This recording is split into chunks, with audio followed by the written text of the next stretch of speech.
اب کوئی مسلمان ریاست، کوئی مسلمان معاشرہ ریاست مدینہ کی نقل تبھی اتار سکتا ہے جب اس کی اپنی ریاست غیر ملکی ڈکٹیشن سے آزاد اور اپنے قومی فیصلوں کی بنیاد پر اس میں عدل و انصاف کے مطابق تمام معاہدات وجود میں آئے، اس میں امن و امان یقینی ہو، خوف کی حالت، دہشت گردی، قتل و غارت گری کی حالت نہ ہو، اور وہ سوسائٹی تبھی ترقی کر سکتی ہے جو معاشی طور پر خود مختار ہو، قرضوں کی معیشت، مہنگائی اور غربت و افلاس کی حالت میں ہو۔ ہمارے اہل علم و دانش کو ان امور پر اپنے طلباء کی تعلیم و تربیت اور اپنی سوسائٹی کی تعلیم و تربیت کی طرف متوجہ ہونا چاہیے۔ سب سے پہلا فریضہ ہماری تعلیم گاہوں کا ہے کہ ہم سیرت کے تناظر میں اپنے بچوں کی تربیت اس اصول پر کریں کہ زندگی کا کوئی مرحلہ بھی آئے تو عدل، اپنی آزادی اور حریت کی حفاظت، امن و امان کو یقینی بنانے، توڑ پھوڑ کا عمل نہیں، دہشت گردی کا عمل نہیں، اسی طریقے سے معاشی خوشحالی، اپنے پاؤں پر خود کھڑے ہونے کی بات، بھیک مانگنے کا عمل نہیں، دوسروں کی محتاجگی نہیں۔ جب ہمارے اندر یہ خودداری کی چیزیں پیدا ہوں گی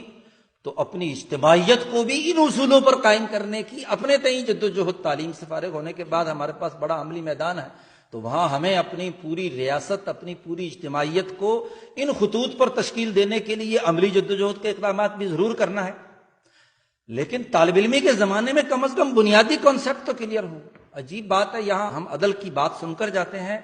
ہم امن کی بات سن کر جاتے ہیں، اور ہماری تعلیم گاہوں سے نکلنے والے مسجد ہوں، مدرسے ہوں، اسکول اور کالج ہوں، وہ جا کر سڑکوں پر توڑ پھوڑ کرتے ہیں، لائن توڑتے ہیں، دوسرے کے حقوق مارتے ہیں۔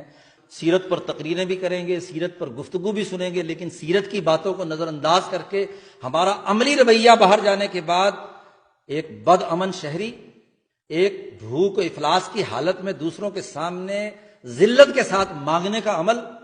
اور اپنی اجتماعیت میں ظلم کے پہلوؤں اور ظلم کے رویوں کی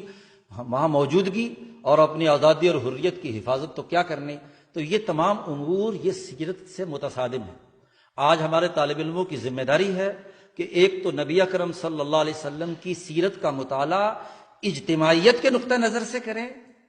ریاستوں کی تشکیل کے اجتماعی امور کے تناظر میں کریں، کیونکہ آج چیلنج یہی درپیش ہے۔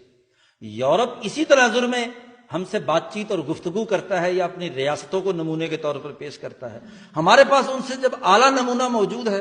تو اس نمونے کی علمی بنیادیں بھی تو ہمارے پاس ہونی چاہیے۔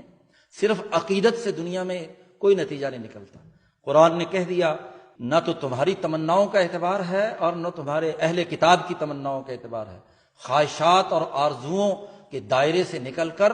عمل کے دائرے کے اندر ہمیں اپنی علمی، فکری، عقلی اور اجتماعی کاوشوں کو سیرت مقدسہ کے مطابق بنانے کی جدوجہد اور کوشش کرنے کی ضرورت ہے۔ اللہ تعالی ہمیں سیرت کو سمجھنے اور اس کے مطابق عمل کرنے کی توفیق عطا فرمائے۔ وآخر دعوانا ان الحمد للہ رب العالمین۔